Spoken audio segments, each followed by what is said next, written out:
Right, I am joined tonight by Dave Clancy, GB Women's Goalie Coach and owner of Clancy's Goalie Clinic. Dave has kindly come on to just chat about goaltending in the UK, or female goaltending, I guess, predominantly, and the work that we've been doing, the cognitive skills with goalies, both at GB camps and at Clancy's Goalie Clinic when they run their camps over the summer. So, Dave, thanks for coming along. Good to see you. No, thanks very much for having me on, Colin, mate. It's always good to see you, brother. Thank you very much. So, first question, we're going to have a little bit of a chat, but just kind of, I want to get your input on this. What are you looking for when you're identifying goalies at an international level? So, for us, at an international level, we're ultimately looking at girls who can stop the puck. We want girls who are team players. Attitude is one of the big key things. Fitness is another key thing.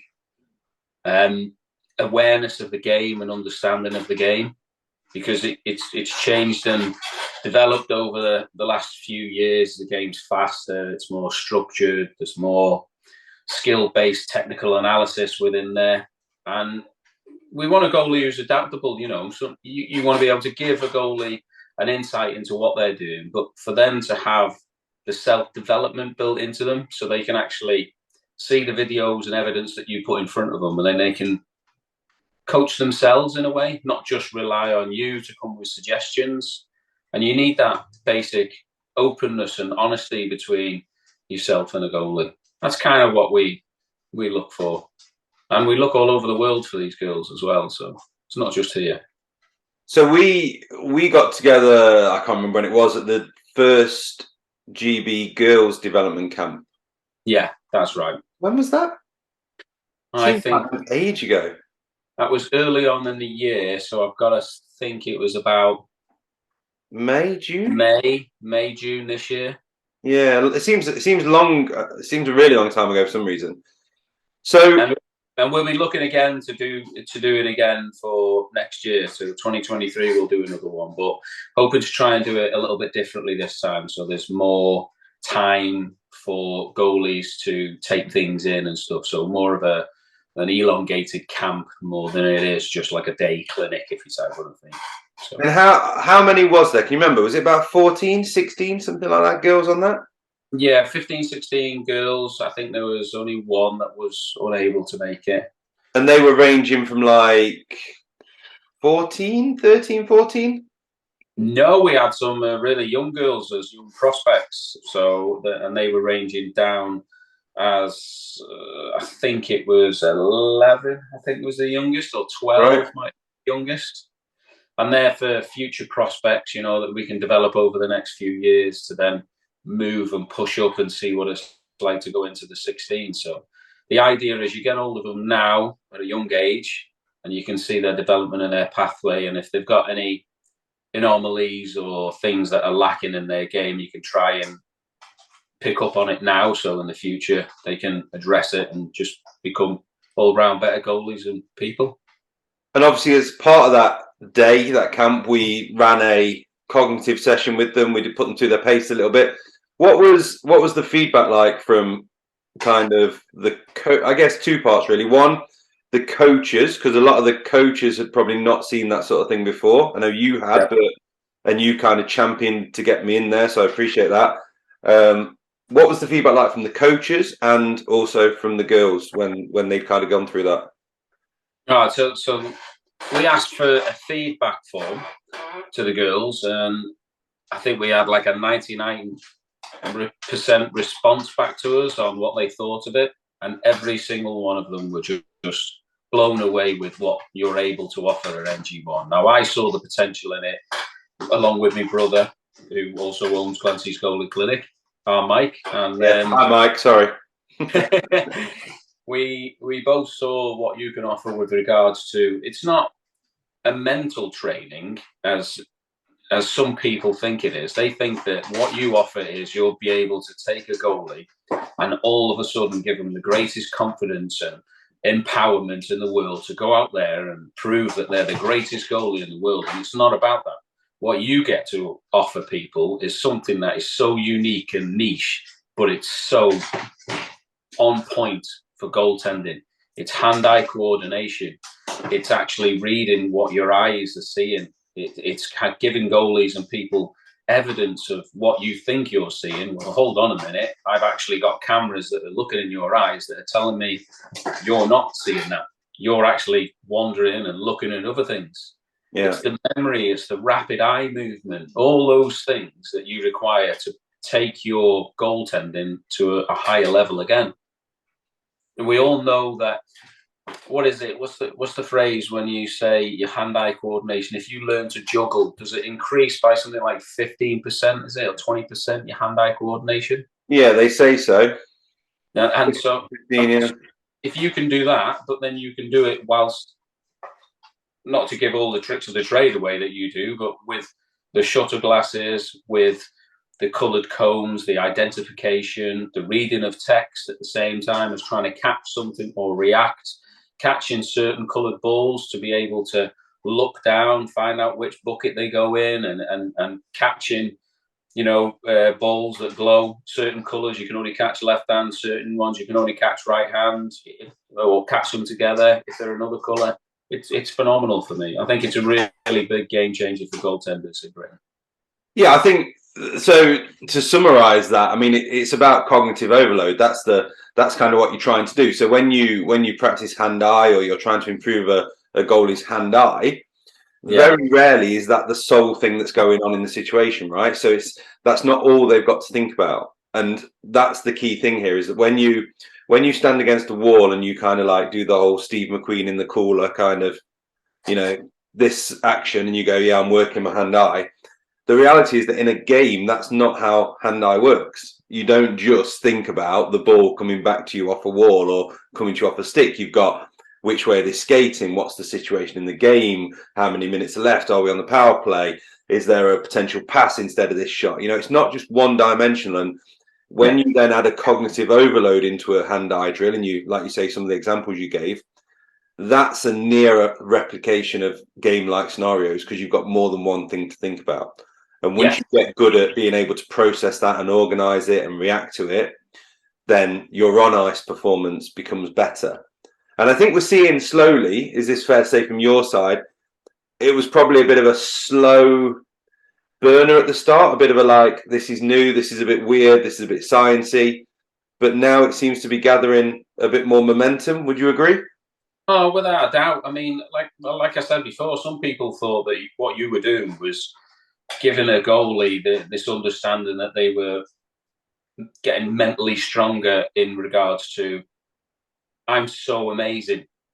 You've built up their character, you've built up their ethos, you've given them this idea of, no one's going to beat me. I'm going to be the greatest goalie in the world, playing in the NHL. And you're like, no, that's not what it's about. It's about when I'm in goal. If I had what you offered when I was back then playing, I honestly, it would have been an absolute phenomenal game changer. It was unbelievable, and you can see it now. It's an absolute bollocks. I don't know what I was trying to say there. But the difference is, right, and well, there's two things. One is kind of the other option you've talked about is the Pete Fry kind of thing, right? The mindset, the mental approach. Which getting in the fan mindset and then getting in the goalie mindset and distinguishing between the both. That's a total different aspect of training than what cognitive training offers. It's like night and day. Yeah, but they link to an extent, right? Because like I think some people, certainly in the States where this is a bigger fish, and you have a lot of people who do this for a living. Yeah, you will have vision coaches. You will have mental coaches, you will have cognitive coaches, but they all actually intertwine a little bit. So if you think of a vision coach, like you've got to see it to be able to process it, to be able to do it. So there has to be an element of visual correction and visual advancement when you're doing cognitive stuff. Otherwise, you can get your brain working as quick as you like, but if you don't see it at the same speed, it becomes a little bit irrelevant. Yeah. So, but like you say, Pete Fry is kind of a standalone thing, right? I mean, that's a way of approaching games and getting your mindset right and making sure you're in the right kind of mental shape. Yes. Whereas from a cognitive point of view, it's more about just maintaining that mental balance, if you like, through a game so that you are able to process your thoughts clearly and make decisions promptly without being in this kind of blue brain, red brain situation where, you know, you get into fight and flight and you start to get a bit overexcited or you get a bit understimulated, and they're kind of areas where you're not going to be at your optimum best. So there is a little bit of mental in it, but it's certainly not kind of the Pete Fry.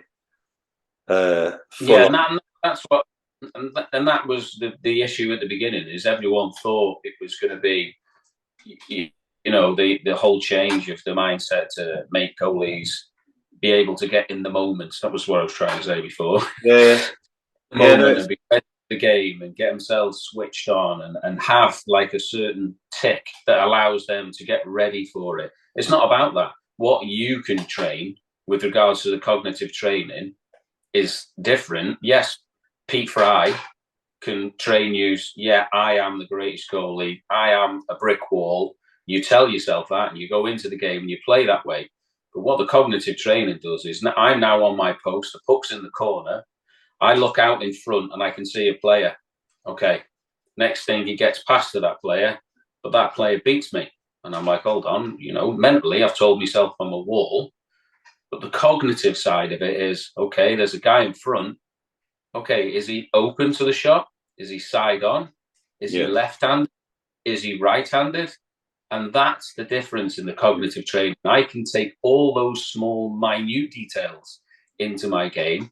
And then when I realize that he's left-handed, I can actually push more to my blocker side. So I cover that net to make that save. Not go to the middle and line myself up with a guy because I just knew there was a guy there. So I just assumed, you know, that he's a guy with a stick and ready to shoot, or a girl with a stick ready to shoot. I haven't taken all that thought process in. And that process you talk about is actually, you know, if you break down the steps, is really, really complex. So you think, you know, if the puck's in the corner, in the analogy you've given, if the puck's in the corner, it's understanding when you can look away. Yes. So, you know, because that's a skill in itself. And one that grates me when I hear people shouting at kids, you know, keep your eye on the puck. It's like there's times when you have to actively not look at the puck, otherwise you'll never process information. So it's when do I do that? It's not when he's lining up to shoot. You know, you definitely need to be looking at the puck then. But if they're in the corner facing the boards or they're not a threat on goal, then you should be looking away. Yes, you should have that quick scan, get your head up ice and have a look. Yeah. So you say the quick scan. So how quickly can I do that? How accurately can I do that? Yeah. How much information can I process in a really small amount of time? Because we're talking milliseconds. We're not, you know, we don't want people kind of going, you know, it's a glance, right? But you've got to be able to process the information in that glance. And then you've got to use that information to inform your decision. So like you say, he's left-handed. So the puck's going to go further across, which means that my next movement can be further, which puts me into kind of an aggressive saving situation rather than a I hope this hits me situation. Yeah, that's right. Yeah. But all of that is complex. And those little steps, each step can break down. And that's the fundamental part of the training, is that you understand kind of each of those steps and you work at the skills. Because the great thing about your brain is that what you do off ice, it fires the same neurons as if you do it on ice. So actually you're building those kind of neural pathways by doing a drill based on scanning, looking at lights or cones or whatever, just like you are when you go on ice and you're scanning players. Correct. It's a bit like, you know, saying, well, if I squat at the gym, does it transfer to make me quicker on the ice when I skate? You know, because it's not the same. Well, yeah, it does, because you need the muscles to get faster. So it's like people get confused that it doesn't transfer, or they get worried that it doesn't transfer. But actually, your brain works differently. It's neural pathways that you are basically making stronger. You know, you're firing the same neurons, which then creates more white matter and gives you a better kind of speed and processing power and all this stuff that goes on upstairs. So the more you practice it, the better you get it. But that takes time to explain to people, right? Because everyone's a bit cynical. Everyone's a bit like, I'm better off just standing in goal and getting 100 pucks fired at me. And, you know, like what do you think about There's Sorry, go on. Sorry, I was going to say there's a phrase that Kinga said to me, and it was like, if you teach a goalie to just stop pucks, they're just doomed to stopping a puck. And it makes sense to some people, but then other people go, but that's what you want a goalie to do. And it's not that. You want a goalie to be able to not only just stop the puck, but understand the situation they've just been in to allow them to stop the puck. Being able to read the game, being able to understand the speed change, being able to understand technical skills within the save selection that you're choosing. If you can teach a goalie all of this, give them the cognitive training, give them the fitness, give them the understanding, go to Pete Fry, get the mindset change in there. This goalie is then something that no one's ever seen before. These are the goalies that we want to try and create. And the requirement for that as you go higher up the pyramid becomes even greater, right? Because if you're a junior and you can rely on a lot of things as a junior. You can rely on size, you can rely on athleticism, you can rely on flexibility. There's a few things that get you out of jail free as a junior, right? Yes, there is. But as you get higher up the pyramid in any sport, technically, and disagree with me if you think I'm wrong, but from most sports, technically, when you get to the top of the pyramid, the difference between players becomes less. Yeah, because that got tighter and tighter. Your skill level is the same as everyone else who's up there, right? And it's small little differences that distinguish you then from everyone else. So, for instance, you could have a goalie right at the top, and then you can have another goalie right at the top. This goalie can't play the puck, doesn't understand when to play the puck, when not to. He'll freeze the puck, or she'll freeze the puck. This goalie all of a sudden can play the puck really well, is very confident, has good eyes, and she's able to play the puck up, or he's able to play the puck up. Which goalie are you going to pick? They're both the same. One's got that slight better attribute because they can play the puck. I'm sorry, but that's the one that's then going above. Yeah. Or likewise, can track the puck better, or can respond to mistakes better, or all these things that kind of aren't even technical. Like they're not even stick handling, or they're not even skating, or they're not even. They're more kind of, they read the game better, they understand the game better, they're a better teammate. Yeah. All those things, right? Because I read a great phrase that sport is 90% physical, 5% mental, until it becomes 95% mental and 5% physical. Correct, yeah. And and this is the important thing, right, with the juniors, isn't it? And this is kind of what I want to get out here is, like anything, the more you start that stuff early, the better it becomes, right? Yes. So we've got, like, I don't know, we both work with Violet, for example. Yeah. Under 10, is she? Under 12? Under 12s, yeah. She's now Bradford now, yeah. Yeah, I mean, that kind of level of getting into this at under 12 is like a huge thing, right? From her development point of view. I mean, if she's going to do this through, that's a good thing, right? You think? Yeah, no, I think it's mega, and she's also going on the ice with Manchester's 16s girls now as well. But she's like 9, 10 years of age. Do you know what I mean? It's phenomenal, but she's pushing herself to be like that. She's the one who goes to the gym. She's the one who comes to you for cognitive training. She's the one who tries and gets on any session she can. But also, if she's like 9, 10, whatever, as soon as you go to under 16s, it's going to be quicker than what she's used to.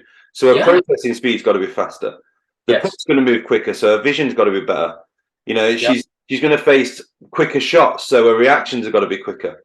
So she can fast track those skills. And I think this is what we're trying to get to, is that you can fast track these skills by just investing a little bit of time and effort. And it doesn't have to cost money. There's so much stuff you can do at home. There's so many free apps you can do where but it's effort, right? And I guess going back to that original point of what do you look for in goalies, I guess effort's pretty high up on the list. Yeah. You want a goalie that's self-motivated. You want a goalie that wants to be better. You don't want a goalie that just turns up and says, "Oh, I've got where I am, and you selected me. That'll do for me." That's not the case. You want the goalie to go, "Hey, I know I'm at that level, but I want to go higher. I want every goalie ever that comes to any session I've ever been on, I'll give them loads and loads of information, and it's up to them to take what they want from that. But I'll give them loads because I think more information is better than no information. And I'll give them tasks where they can go and I'll say, research it, have a look at it, because I want to know when they come back that they've done that. And this is where I push the cognitive training. I say hand-eye coordination, just learn how to juggle, do rapid eye training, hold one hand out in front of the other. You've got to, focus on the one that's furthest away from you, then focus on the one that's right in front of you, and then further away. But don't be doing it just half-assed. Do it with purpose and meaning, because we want to use the muscles in your eyes. We want you to become faster. We want you to become better. We want you to be self-motivated. So, yeah, hugely, massively important. So what's been the biggest thing for you, having sort of seen quite a few sessions over the summer, and kind of whether that be at Clancy's goalies camps or whether that be at GB? What's been kind of the overriding thing for you when you've seen kind of what I do in action? Just I love seeing the people go, well, this is going to be easy. Turning out some lights, catching some cones, bit of juggling with maybe a thigh slap, until they do it and they go, holy moly, this is really hard. And you're like, oh yeah, it's not easy. It's like learning to skip for the first time if you've never skipped before. Just because you think you can put a piece of rope in your hand, you can skip. No, that's not the case. It's the same. Just because you've got a ball in your hand doesn't mean you can juggle, as well as, I don't know, reciting something that's given to you in front, a paragraph, trying to do the two things at once. That's what I love. And at the end, not any goalie have I ever met or introduced into MG1 Elite program has ever come back and gone, nah, it's not for me, that. Every single one of them has gone, that was absolutely amazing. I've never done anything like that in my life. That's really good. And I feel I got faster towards the end of it. And then I'm like, imagine if you did that all the time. Yeah. You imagine if you did that every week all the time. How good would you be then? And you always like having a go, don't you? Oh, I love having a go. You know me, the bouncing balls. And well, then what's the hardest thing that you've seen me do, that you've tried to do? What is the one thing that blew your mind? At first, I couldn't do the bouncing of the balls over your legs. Yeah. Two balls. So you have to sit, obviously, in the V, bounce the balls in front of you, and then bounce it over one leg while you bounce the other one over the other leg, and then bounce them back over your legs. Yeah. That for me is still a struggle now, but I can do it with one ball, kind of. You have to fetch it for me once it goes a little bit wild. But all of it, Colin, I'll be honest with you, all of it is just mega. The glasses, trying to catch with the glasses. You think you can catch when you take them off, and you've got just open hands, and you're catching green ball, green bucket, red ball, red bucket. You put the shutter glasses on, you makes it a bit of a struggle. As soon as you take the glasses off again, it's like you're seeing everything in slow motion. Yeah. It's unbelievable. And I've seen that when you've put the glasses on, like Hayden Levine at Storm, and he's gone on the session and he showed what he's looking at, what he's not looking at with the vision glasses. And you can see his timing and his perspective of where he should be looking and where he shouldn't be looking. And all of that just interests me. I love it. And there comes a point, hopefully, right? And this is where I think you, me, Kinga all have a very similar approach to this, is that we know in Great Britain that you're never going to compete with the ice time that goalies get internationally, right? No. So as a kid, you're never going to compete with a kid growing up in Finland or Canada or Sweden about how much time you get on the ice each week. But that can either be a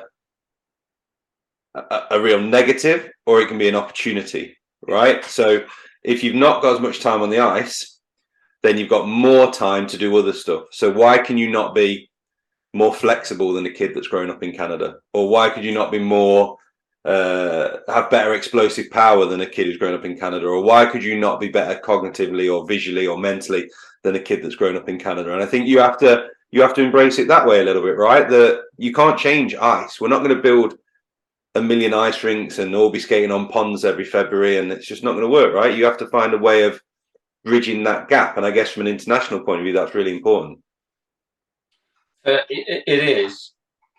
And for me, yeah, I totally agree with that. In Canada, they're on the ice 7 days a week. They're probably on the ice 5, maybe even 7 days, because some of them go to school and they're doing it at school. Over here, if you're lucky and you're at one of the top clubs like Nottingham and Sheffield, where you have the chance to possibly go on with A's and B teams at specific age groups, you might get a couple more hours than other kids. But then you come back to other clubs like at D-side where they get like maybe an hour to 2 hours a week, and that's it.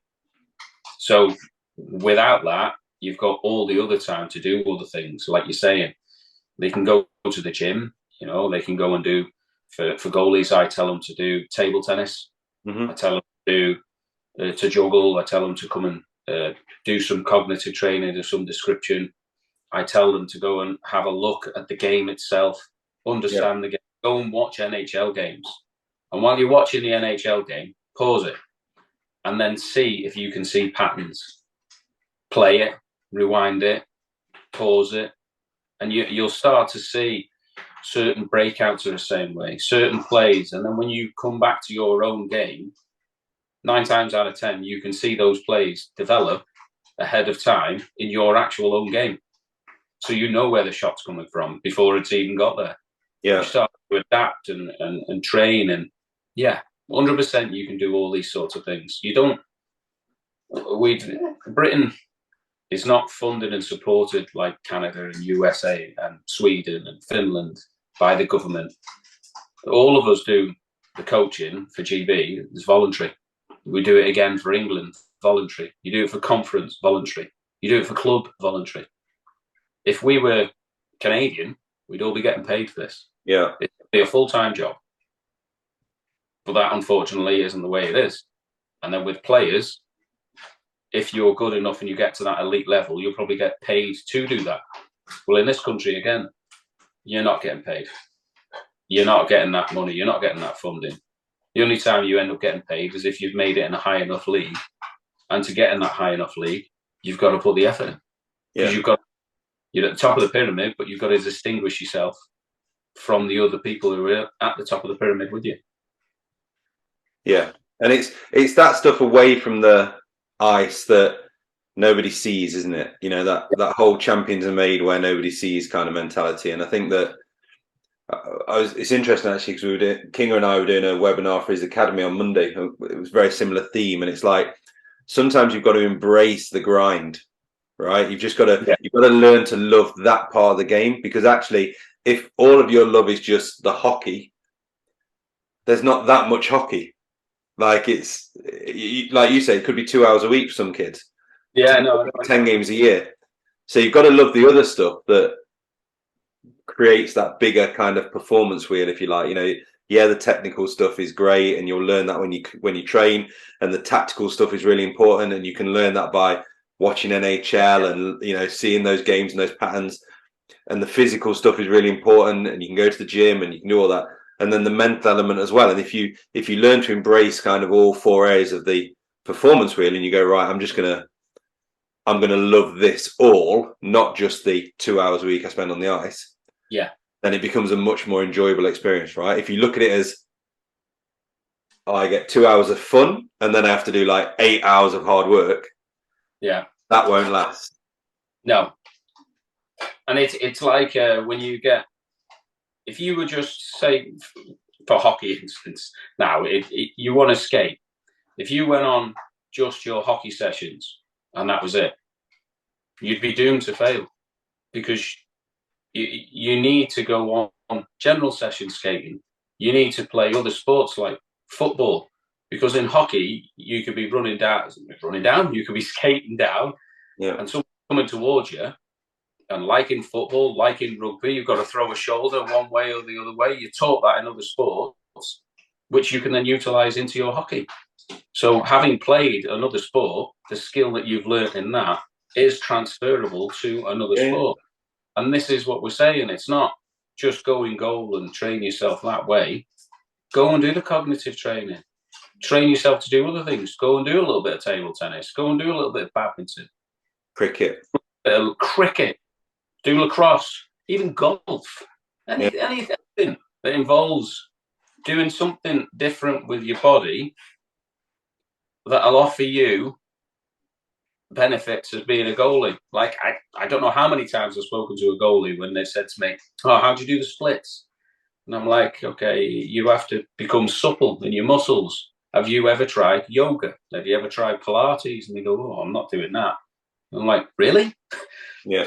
Listen, you need to do yoga. You need to do Pilates, because if you can get your muscles to be supple and flexible now, then it saves you ever being injured later on in the future. Yeah.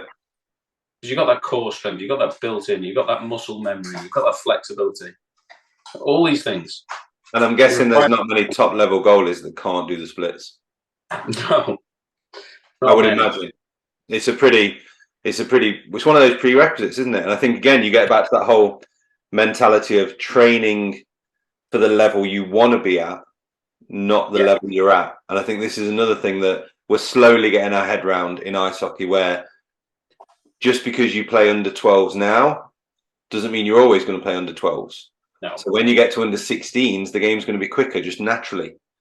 So what about if you accelerate that learning and you go, right, I could deal with under 16 pace now.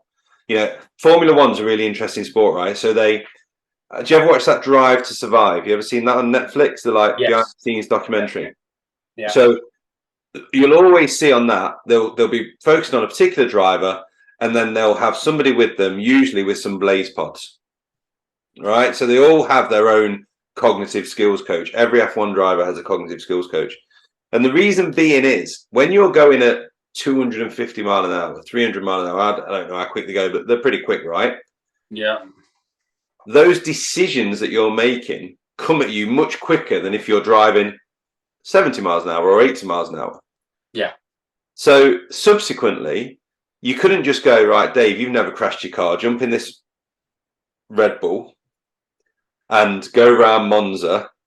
And instead of doing 70, which is what you always do on the motorway, obviously, because you're a good boy, you can do 250 miles an hour, right?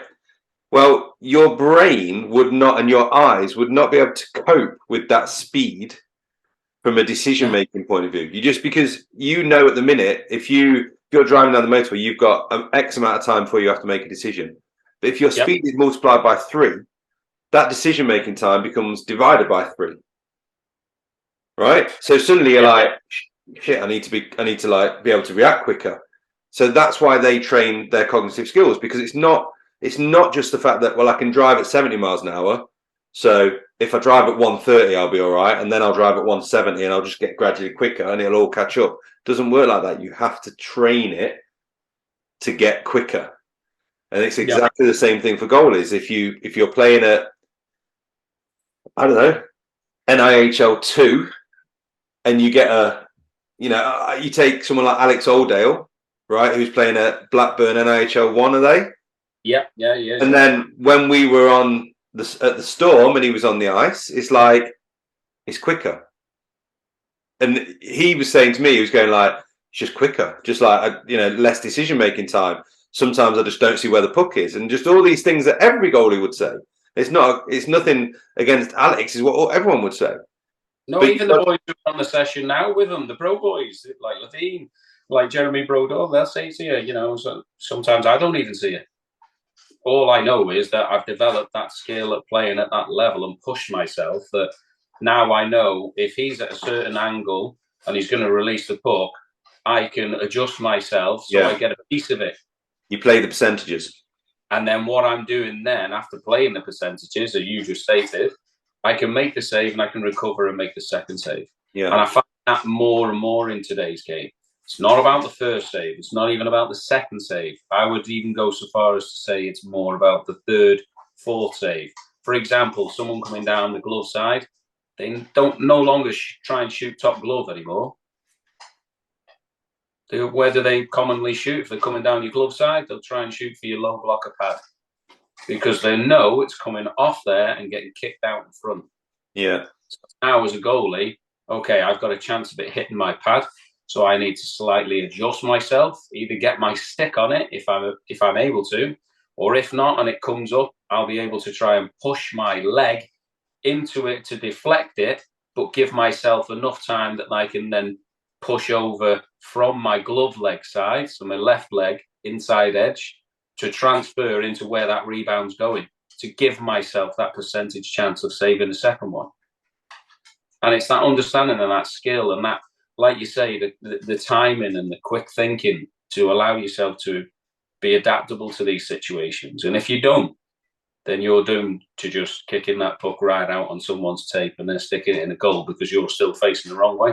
And just adding to that, as we've seen from some of the eye tracking work we've done, being able to track the rebounds out from the body, where goalies think they're tracking them, but what they've actually learned over time and repetition of drills is that they know roughly where it's gone. Yeah, because they know the shot, the angle, they know what it's hit, so they know it's gone over there somewhere. Yeah. And then you have the search and find function of, right, I need to look for it really quickly. But what they're struggling with is that, and again, I think you've sort of seen this analogy before, is that when goalies are looking at pucks, they go into a very tight spotlight vision, whereas the forward who's coming in is still on quite an open kind of floodlight vision. So when that puck comes out, it's much easier for the forward to find it than it is for the goalie because their vision state is different. Yes. So if you don't track in and out properly, as we've seen is quite a big issue, you make life so much more difficult on that second and third shot for you. So again, there's another skill that actually we can develop both on ice with the work that you're doing with them, but also off ice with the skills they can learn visually of how to do that, you know? So it's, I don't know, I guess it's just trying to get that balance, isn't it? Where people understand that actually this does have a direct result on your on ice performance. And it's the understanding and the analogies that we're giving here today that will allow athletes to understand why we do this type of training, why we're pushing for this, because they can physically now see it in their own head. It's like I gave an example to a coach from Nottingham Gloss of what we can do with the cognitive training is you can read documentation, look up, someone flashes you a red cone or a blue cone, you've then got to repeat what cone it is, look back down at the text, and then look over to my side at a quick glance, and I've got to tell you what light's on or what light's not on. And then we might then change that. So if the light's red, I've got to go down on one knee. If the light's blue, I've got to RVH. You know, if the light's yellow, I've got to overlap. But I've still got to read the text. Now that's all transferable then into the game. Yeah. Because I'm at the post, I've got someone who's going to shoot on me. They're on the forehand. Okay, so now I'm going to go into the overlap. Okay, now they've gone really low, right towards the drive in the net. Okay, I'm going to come back into my post. And now I'm going to have a quick look up front because now they've turned on their backhand. So I've got time to do it and look and see what threats are there. So it's all transferable, and it's trying to get people to understand that this is what the cognitive training is about. And that text is the puck, by the way. So for anyone who's watching this now and going, why are you reading? The reading becomes the puck. So when you look away, you have to be able to come back to the puck, and being able to come back to the exact same word or the exact same point you are in the text is the same skill as being able to look away and finding the puck.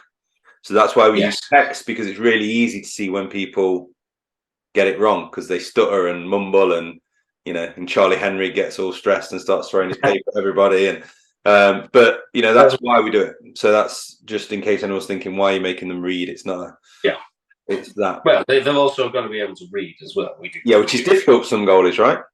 Yeah, I struggle. Too many hits to the head. That's why I managed to abbreviate this to CGC, because I was just fed up of trying to read Clancy's Goalie Clinic. You keep losing a bit of you in, like, every time you move, a bit of you disappears on your background. Like your hood keeps fading in and out, and you look like you've got no left arm. It's all. I could go like that, could I? Don't do that ever. That's the thumbnail there for the video. That's this is way, that is. That's what that is. Listen, Dave, we could talk about this all night because we do quite a lot as it. Thanks so much for having a chat, really. I think hopefully people will find it interesting and maybe understand a little bit more about why we do it and what we do and the benefits, maybe. That's the plan. I hope so. And what I will say is, anyone, if you want to reach out to myself, Colin, and talk about any of it, we're not going to charge you. We're full of free advice. Full of free advice. Full of free advice, but when you want to... Don't pay the mortgage, though, but, you know. When you want to train yourself and make yourself better, then this is what you've got to do to become the best. You've got to be self-motivated. You've got to have that desire. You've got to want to be the best. And to be the best, you've got to put effort in. We're getting there. You know, like, take it back a year, we're getting there. More people are understanding. More people are reaching out and doing stuff, you know, like doing something. And that's the first part, right? And, you know, we're now doing the GB Girls program, and I think we're doing the development program for the goalies. We're doing 16s, we're doing seniors. I'm not sure why we're not doing 18s, but we're not. But 16s and seniors. But then I'm working with the 18s privately. So, in effect, all of the goalies in the GB female program are getting regular stuff, you know? Yeah. So, yeah, I mean, it's been great just from my point of view, the support from you. I think it's, you know, it's really appreciated. I'm glad that you are... I'm glad that when we first started talking about it, you were open to the idea and not kind of like some coaches who are kind of not scared by it's the wrong word, but you know, when you don't understand stuff and you kind of think it's a bit sciencey, a bit geeky, but you've always been very kind of like, tell me everything. I want to learn, and I think that's a really good trait from a coach anyway, to be fair. And that was my whole ethos is what I know today is only as good as today. I need to develop my skills every single day. Every day is a school day is my ethos. You will learn something new every single day. I always learn something new talking to you. Thanks, mate. It's not always relevant, but I always learn something new. You've always got a good story. What's the phrase they say? They don't care that you know. They want to know that you care. That's the one. And on that note, we'll end it. Dave, it's been a pleasure. Thanks very much, Colin. Thanks, mate. Love you, Chief.